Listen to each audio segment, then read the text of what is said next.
Hello, everybody. Thank you all for joining us today. We'll begin in just a moment as there are still a few people logging in, and I want to give everybody a chance to get settled. Thank you.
Okay, hello everyone. Carahsoft would like to welcome you to our webinar, Securing Service Interactions in Kubernetes.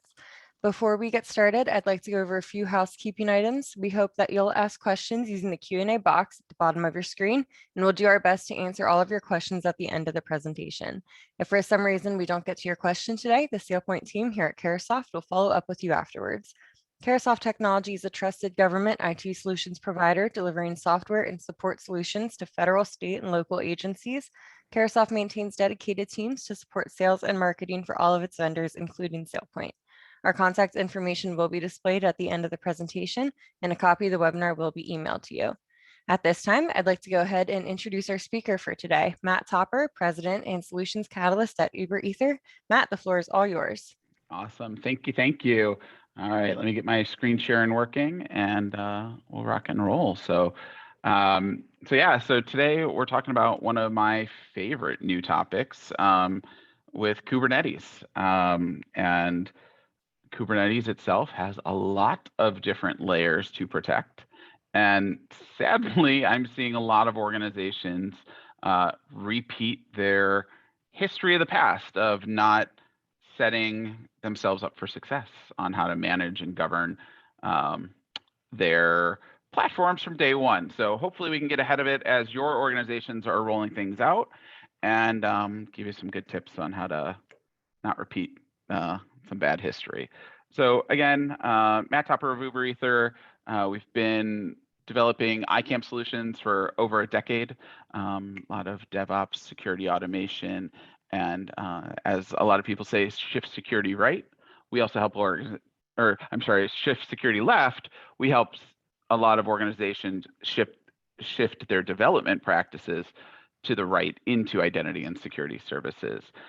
So we also provide a level FedRAMP high impact level 5 managed service offering that has a lot of the identity and access management tools pre-integrated, including SailPoint. So personally, that's me. We'll just rock and roll. So before we dive in, Kubernetes is a pretty new topic for a lot of people. So in general, Kubernetes looks like this. You have a management control plane that has a cloud controller. You have a set of API servers that essentially it manages all the create, update, deletes, deploy. This is very much like your ESX VMware management console, except it's all done with JSON and a lot of command line. There's some user interfaces, but majority of people are still managing this command line. You've got a scheduler, so that handles things like, oh, this is an overnight job, spin up new computer nodes for that, or hey, make sure that there's at least 2 nodes for this thing for high availability. And then that's federated out to a whole bunch of servers on the back end. And the nice thing about Kubernetes is it pretty much can run anywhere at this point. You can install it on bare metal. You can install it on top of your VMware clusters. Every major cloud vendor has their own, at least one Kubernetes management platform.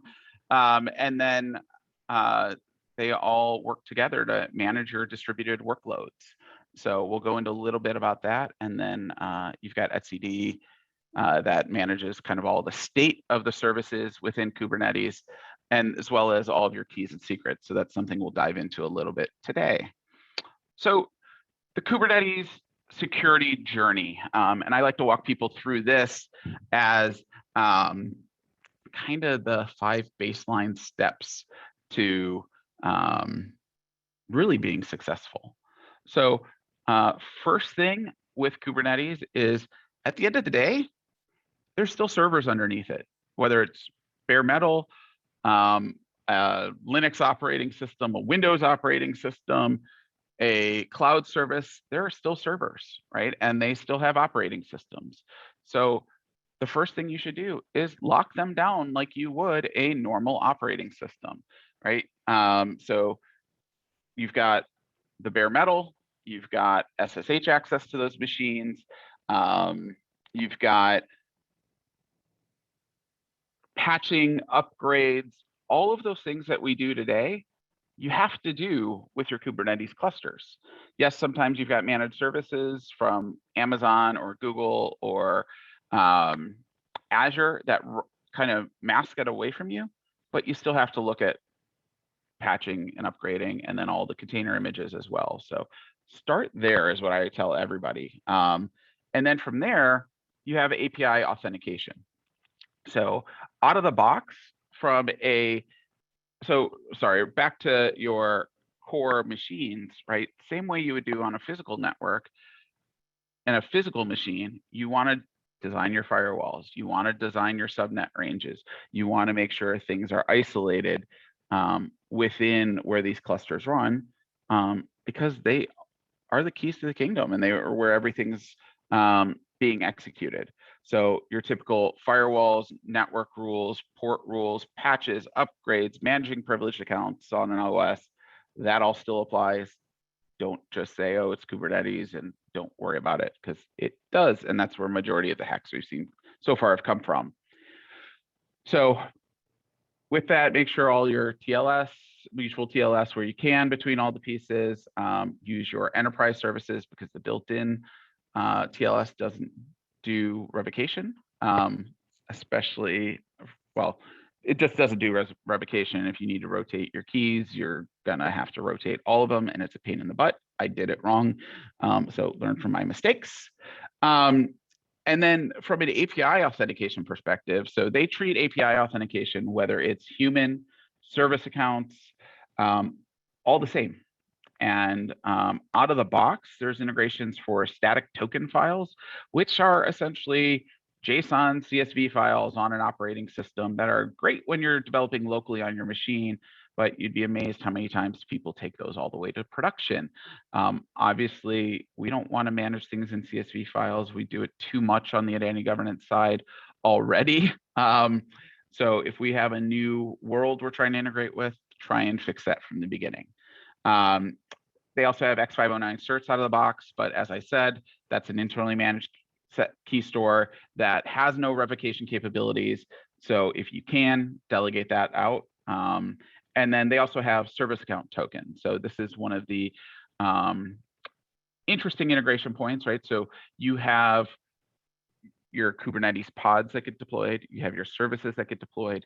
There are service accounts inside of there and key management for those service accounts on how they connect and interact with the cluster. So if you want to update images, if you want to set configuration parameters different for your application stores, there's service account tokens for that. What I suggest most people do is treat that like a privileged account and a normal service account, and delegate that out to OpenID Connect, whatever your external identity provider is, manage roles and role context, and we'll get into that in a little bit, what all those things mean, but manage all of that within your identity governance tool. treat those like you would a privileged access management tool, which we had just talked about on the last series. And then, as I said, integrate that with OIDC, which is right, your authentication tokens, your authorization tokens. Bake into that what roles people have access to. And then you're not trying to manage those within JSON files within Kubernetes. There is also an ability to do impersonation within Kubernetes. So you might be an administrator and have a tenant that essentially they're having problems and you need to debug. And there is a way to pass the appropriate headers to impersonate their account and work on their behalf.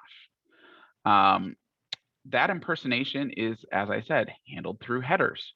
You need to govern that, right? Because if you don't, any admin could probably figure out a way to pretty easily craft a message to impersonate if you're not locking it down properly.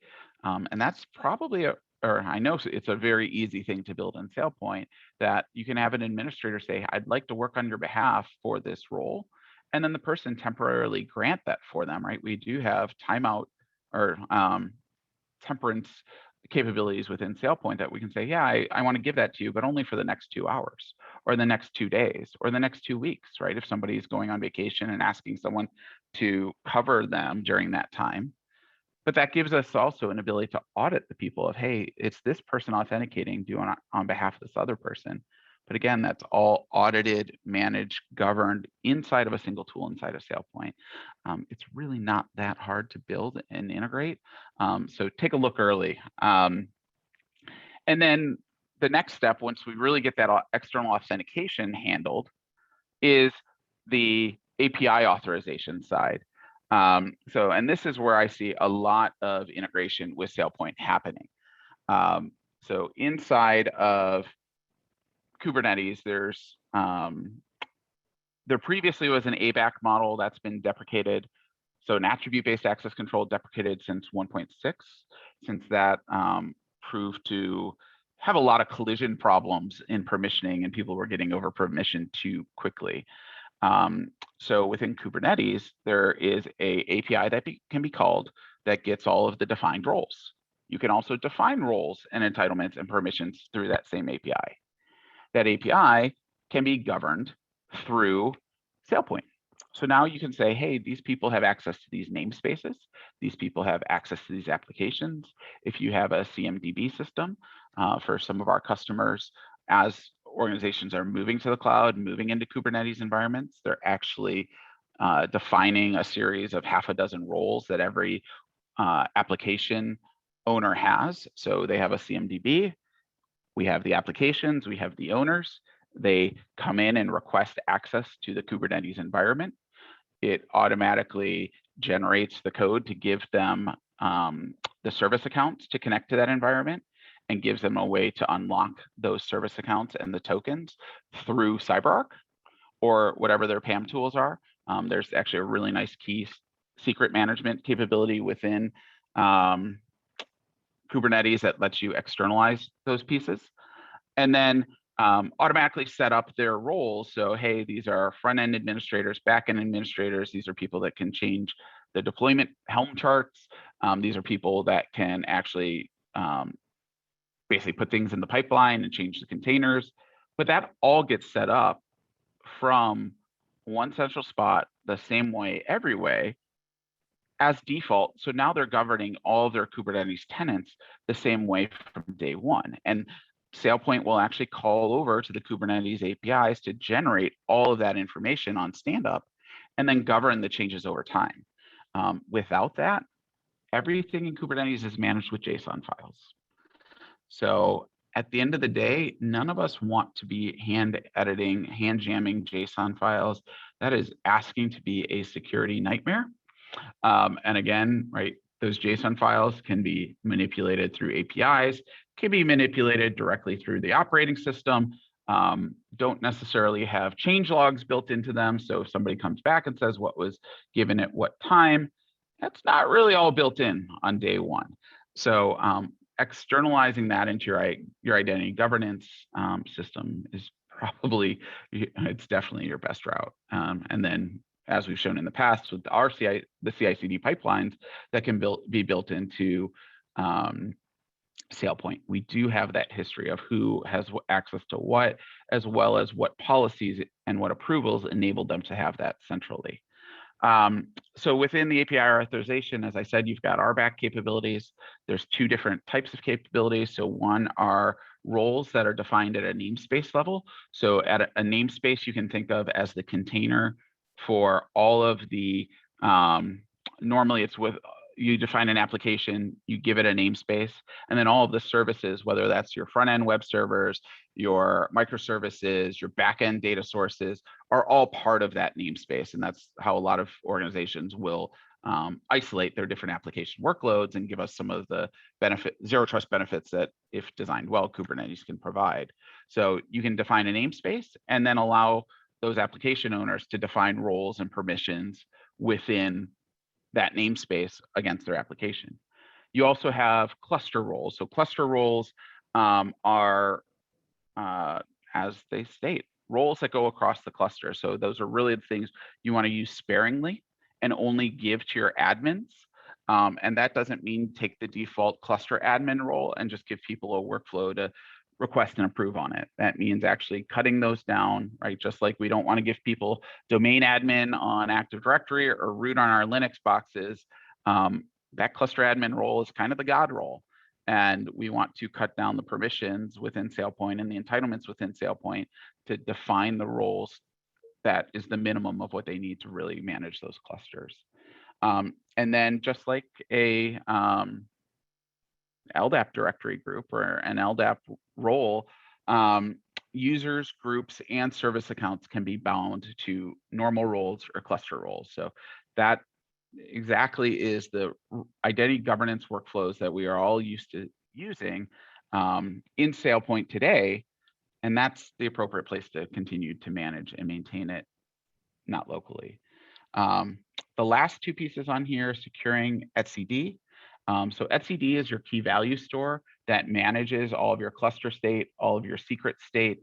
That is really where the keys to the kingdom are. And you really want to put that behind its own firewall with network isolation, mutual TLS, and encryption at rest. And then securing kubelets. So kubelets, if we rolled back one screen, wrong rollback screen, are your worker nodes. So you can see between the API server and the kubelets, that's essentially the API server saying, deploy these pods, deploy these containers down to this level. All of that should be essentially controlled through network controls as well as through mutual TLS. So that's the big stuff on the core platform management. And then top 5 RBAC mistakes. I will blow through this real quick, but it's funny. Don't give everyone cluster admin. Watch for aggregation. If you have entitlements that are part of multiple roles, you might think you're taking away, or you might have roles of roles of roles that aggregate up, and people are getting cluster admin by accident because we don't have a good way to see embedded entitlement grants. Duplicated grants, guess what? If you give people admin in 2 different spots and you think it's only in one and take it away, they're still going to have admin. Empty roles, right? Clean up the mess. And then missing roles. This is a fun one that I learned. If you have a role that is defined within your Kubernetes stack that you deprecated and you didn't get rid of it everywhere, and someone comes back and gives a role that same name 6 months later, whatever is the permissions under that role automatically just gets put in because it literally is on the string of the role name and not a unique identifier. Sounds like a lot of same problems we've had in identity governance and Active Directory growing up in the world. So history is repeating itself. Please make sure you're governing this properly with a governance tool, or else we're all going to be 5 years down the road and Kubernetes roles and governance is going to look exactly like AD does in all of our organizations today. So then, real quick, protecting services. Every place I go, people do not treat applications and services like their identities. This is where I believe the next biggest sets of hacks that we see are going to come from, because the attackers have realized that we are doing a good job forcing people to MFA with CAC cards, PIV cards, what have you, YubiKeys, push notifications to your phone, and that's becoming hard. But they still have access to bearer tokens, shared secrets on the services, and are realizing that those services normally have access to a lot more data than the users. So I really believe that service accounts are going to be the next major target for all of the hackers, and we need to start treating them like identities today. So when you're looking at managing your service accounts, they need unique names and identifiers. Hopefully you have an ITSM or CMDB tool that you can get those from. They have application owners, so these are normally business owners. They have technical owners, your application owner might be granting access to the application, but your technical resources are the ones that need to be able to create service accounts, update the Helm charts, update the deployment charts, allow service accounts between applications. They all have their own attributes that need to be governed. Is this a production app? Is this a QA or a QA pre-prod application? So should we allow pre-prod to connect to prod data? Yes, no, right? Those are all attributes that need to be governed. Same thing with entitlements. And services like people have context. So one of the nice things about Kubernetes is you do get telemetry of, hey, these services are talking to each other.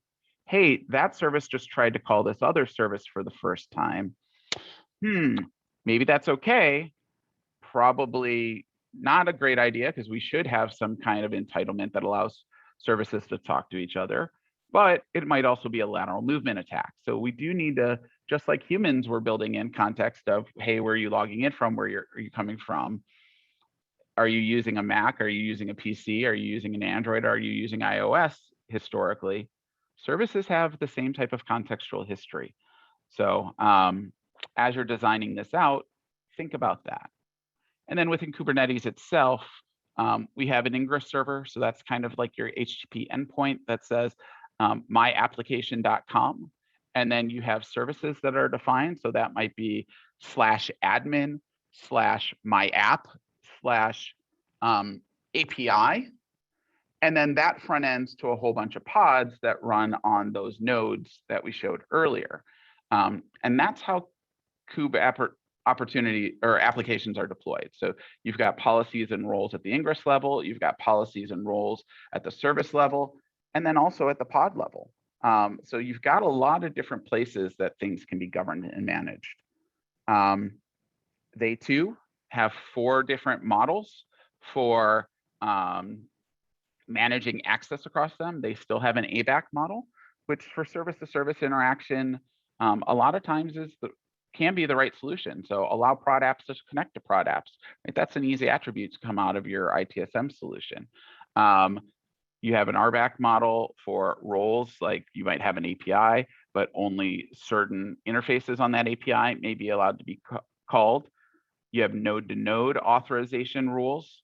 And then you also have webhooks, which is extremely powerful, especially if you have a centralized policy decision point in your organization. Those webhooks can then call out and get additional data. That's also a way for you to go out and call additional policy information point providers to say, hey, what is the risk of this service connecting to this service, or this person connecting to this service? And get that data in real time from your contextual risk-based access control system or your risk authorization systems, which is something we'll talk a little bit more at the next session. So, right, these are kind of our standard models for managing services. But if we want to take that to 11, as I like to call it, there is a new standard out called OPA, which is the Open Policy Agent. And within OPA is policy code that the standard is Rego. So those of us that have been in identity long enough that remember the terrible, painful world of writing executable policies and trying to get those deployed across an organization and governed across an organization, just like SAML grew up into OpenID Connect and OAuth. Open Policy Agent and Rego is replacing a lot of those patterns that we had in XACML in a much easier way. And not only has Kubernetes adopted it, but a lot of other enterprise tools and services have, so that we actually are starting to see OPA compliant policy decision points, policy administration points that allow non-technical users like your legal teams, your privacy teams to define enterprise level policies that get pushed down. And then your application owners, your security teams can all contribute into a centralized repository. And then as part of your CI/CD pipelines, those get applied to the appropriate applications. So we can, and this acts as a webhook that can be called out from those services that are being defined. And then, right, we're not redeploying all of these policies out, rehashing all of the services. And then it also has the ways to connect back to all of your different data repositories. So this is kind of the advanced model, but where I see a lot of organizations getting to. And then based on those policies, we can pull from the attributes, the JSON data in the back end, and finally get to a model where we truly have a zero trust service mesh. So we're pulling back to all of our OPA policy decision points, which then connect out to our policy information points. But then as we have applications coming in, we can enforce at the user level a OPA policy that says, oh, what applications can you access? And then with Kubernetes, we automatically get mutual TLS when that web application calls our backend application. And then when that backend application calls to our databases, so now we've got full encryption between all of our services within our defined namespace. We're authorizing at the user level. We can carry the token to the backend that says, hey, this user is coming through this web app, getting access to this backend API service. So not only are we authorizing based on the user, we're authorizing based on the application they're coming from. So in some of the DoD and IC use cases that I've been part of, you can say, hey, we have a United States citizen sitting in China, coming through a Chinese gateway, back to data in the US. Well, if that person was sitting in the US, they would get all of the information, but because of the place in the world they're sitting, it's going to be filtered out because we have that full path. And then that comes through all the way down to the data layers. So really gives us that strong level of control that moves the zero trust solution forward. And then I think a lot of people have seen, this is the DoD's zero trust reference architecture. And we can see, right, we've got our master user records, our automated account provisioning. So that allows us to go ahead, and that's all of our SailPoint components, all of our authorization policies, all of our entitlement management, centrally managed and located. But then we can use things like Kubernetes and OPA to enforce all of our policy authorization decisions, the data authorizations, all the way to our backend. And I'm actually realizing you can't see my cursor moving on the screen, but all the way back, that we have a true dynamic access control plane through OPA, through centralized account provisioning and entitlement management for both our users, our non-person entities, whether those be IoT, bot related, or just service to service interactions, to really provide an end-to-end solution. So I know I went over, it is a ton of information, but hopefully you got some good content as your organizations are rolling out on how to start securing both your Kubernetes services as well as your front end. As always, if there's any questions, please feel free to reach out through the contact information below or through your Carahsoft representatives. And let me check real quick, see if any questions came in while we were chatting today. I'm not seeing that screen pop up, but if there are, I will be sure to connect back. There it is. Sorry, wrong screen. Nope, no specific questions, but as always, if anything, please feel free to reach out to me and or your Carahsoft team, and I will turn it back to you. All right, thank you, Matt, and thanks again for all of our participants for being here with us today. We hope the information you received during today's webinar has been helpful for both you and your organization.